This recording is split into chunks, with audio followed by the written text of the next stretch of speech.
Molt bé, comencem. Avui ens endintrarem en una època clau i, per entendre-la bé, vull que penseu en una olla a pressió. Sí, tal qual, una olla posada al foc. Si la temperatura i la tensió no paren de pujar i no hi ha cap vàlvula d'escapament, què passa? Doncs que acaba explotant per algun lloc, oi? Exacte. Això és, literalment, el que va passar a l'estat espanyol entre el 1923 i el 1939. Van ser 16 anys turbulents on la pressió social i política van anar augmentant fins a esclatar violentament. Anem a desgranar exactament com se van escalfant d'aquesta olla. Aquest serà el nostre full de ruta per a l'anàlisi d'avui. Veurem la caiguda del règim, passarem per al pacte de Sant Sebastià, el gran dilema entre monarquia o república, el pèndol de la república, l'esclat de la guerra i, finalment, la intervenció estrangera fins al seu final. Som-hi! Secció 1. La caiguda del règim. Per entendre d'on ve tot aquest col·lapse, ens hem de remuntar a la dictadura militar establerta l'any 1923 pel capità general Miguel Primo de Rivera, amb el vistiplau exprés del rei Alfons XIII. Fixeu-vos molt bé en aquesta frase, perquè ho resumeix tot. Primo de Rivera es venia a si mateix com una mena de cirurgia de ferro. Bàsicament, deia la gent, el sistema de partits està corruptet, jo vinc a operar d'urgència per salvar el país i després me'n vaig.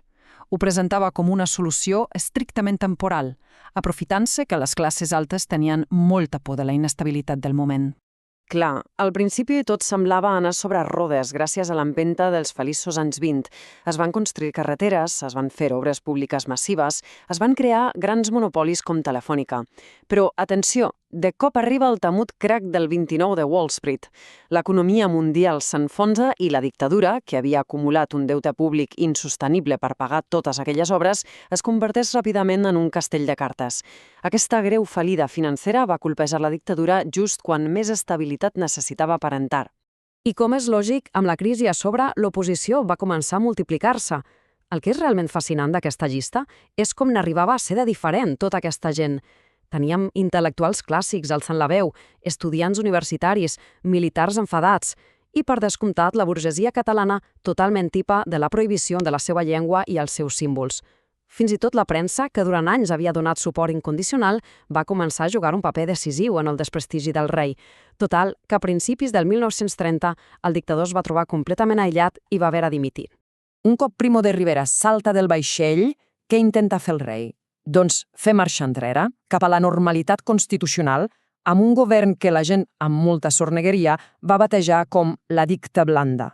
Era un intent suau de transició, però ja fèiem tard.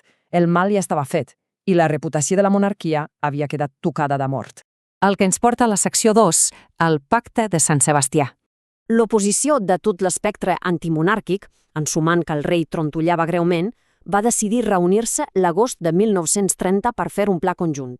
Una estratègia a dues bandes, podríem dir. Primer van provar la via militar, però quan l'aixecament armat va fracassar estrepitosament a Jaca, van saber reaccionar. Van pivotar de forma completament brillant cap a la via electoral. Estaven decidits a tombar aquell règim amb l'ajuda de les urnes i la ciutadania. Secció 3. Monarquia o república? El gran moment de la veritat. Incapaç de contenir la pressió, el govern convoca unes eleccions municipals pel 12 d'abril de 1931. Sobre el paper, només s'havien de triar alcaldes per tempejar l'ambient, però la gent dels carrers estava tan enfadada que va agafar aquelles eleccions i les va convertir en un plebiscit en tota regla. No era una tria local, era triar entre el passat de la monarquia o el futur amb la república. I els resultats ens mostren dues realitats. Si us hi fixeu, el bloc monàrquic guanya en nombre gràcies a l'entorn rural, on els cacics locals continuaven movent els fils com sempre. Però alerta, perquè allà on el vot era realment lliure, a les capitals de província, el bloc republicà socialista va guanyar per golejada. Aquell descontentament popular massiu i l'enorme pressió als carrers van accelerar els esdeveniments, deixant molt clar al rei Alfons XIII que s'havia quedat sense autoritat. Davant d'això, no li va quedar altra opció que marxar a l'exili. Anem a la secció 4. El pèndol de la república. Un període de canvis constants i salvatges. Imagineu un pèndol gegant i pesat oscil·lant frenèticament d'un extrem a l'altre. D'una banda, l'etapa del bienni reformista intenta modernitzar Espanya a correcuita amb escoles públiques, reformes de l'exèrcit i repartiment de terres.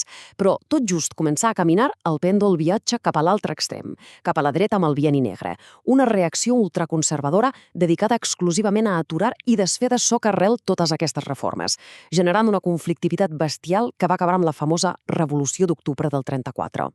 El gran problema és que els governs reformistes de la República estaven atrapats en una autèntica pinça. Per una banda, l'oposició conservadora clàssica, els església, els militars, els terratenins, estaven terroritzades per la pèrdua de privilegis i per l'altra, grups d'esquerra radical com els anarquistes de la CNT estaven molt frustrats i només exigien una revolució integral immediata. Ningú semblava tenir ganes de cedir ni fer concessions a llarg termini. Secció 5. L'esclat de la guerra. L'olla a pressió assoleix finalment la seva temperatura crítica. Quan el Front Popular, la coalició d'esquerres, aconsegueix guanyar de forma molt ajustada les eleccions de febrer del 46, l'ambient es trenca del tot. La vida al carrer era una autèntica bogeria, polarització extrema, xocs diaris, violència entre la falange i les milícies. Tot aquest caos constant va ser l'excusa perfecta que van fer servir els actors conservadors per justificar que necessitaven intervenir militarment per, literalment, salvar Espanya. Només calia una mínima espurna, i això va ser exactament el que va passar aquell juliol del 36. L'assassinat del tinent Castillo d'Esquerres és respost gairebé a l'instant amb l'assassinat per venjança de Calvo Sotelo, líder conservador. Aquelles 48 hores de bogeria, d'acció i reacció imparable, van ser el tret de sortida social per a un cop d'estat que, tot s'ha de dir, el general Mola ja portava molts mesos organitzant en silenci. Aquesta taula és superimportant per veure com van evolucionar internament els bàndols durant la guerra. Fixeu-vos en el contrast. El bàndol republicà estava trencat, lluitant entre ells per decidir si el més urgent era guanyar la guerra o tirar endavant la revolució obrera. En canvi, mireu la transformació del pensament polític al bàndol nacional. Passen d'aquelles antigues pretensions de restaurar la monarquia a unificar-se com un bloc de formigó armat, buscant un estat únic, totalitari i sota el comandament militar absolut d'un sol líder. Arribem a la 6a i última secció, la intervenció estrangera i l'acabament de la guerra. No podem parlar d'aquesta guerra sense situar-nos en el context europeu, perquè Espanya va ser tràgicament el camp de proves de tot el continent. Tot i que oficialment hi havia un pacte de no intervenció, va ser paper mullat. El bàndol nacional va rebre ajuda de primeríssim nivell tecnològic per part de l'Alemanya nazi i l'Itàlia feixista. Un desequilibri total davant d'una república que, tot i el coratge dels milers de voluntaris de les brigades internacionals, havia de sobreviure bàsicament comprant equipament de la Unió Soviètica. I un dels fets més xocants d'aquesta ingerència estrangera el trobem en l'ús esfraïdor de la nova aviació militar, com el tristament famós bombarders de Guernica per part de la Legió Còndor alemanya. L'estratègia ja no consistia a atacar una fàbrica d'armes o un pont concret. No. Aquí l'objectiu era atacar intencionadament i directe a les poblacions civils. Bombardejar la gent només per generar pànic i terror psicològic pur. Una brutalitat sense precedents que, malauradament, tota la resta d'Europa coneixeria a fons ben poc després. L'evolució cronològica de la guerra, com podeu veure, va ser una història de desgast absolut, començant per la mítica defensa de Madrid, la caiguda paulatina del nord, passant per l'agonia militar que va suposar la llarga batalla de l'Ebre, fins al col·lapse final de Catalunya i el darrer comunicat militar l'1 d'abril del 39, quan el franquisme imposava definitivament la seva llei per la força a tot l'Estat. 470.000. És una xifra esfereïdora, freda de llegir, però molt dolorosa d'assimilar. Aquest és el nombre aproximat de persones vençudes, famílies senceres, nens petits, militars esgotats, que van haver de marxar deixant enrere tot allò que coneixien per salvar la pell. Un gran èxode de ple invern cruar els Pirineus a peu, que avui coneixem com la retirada.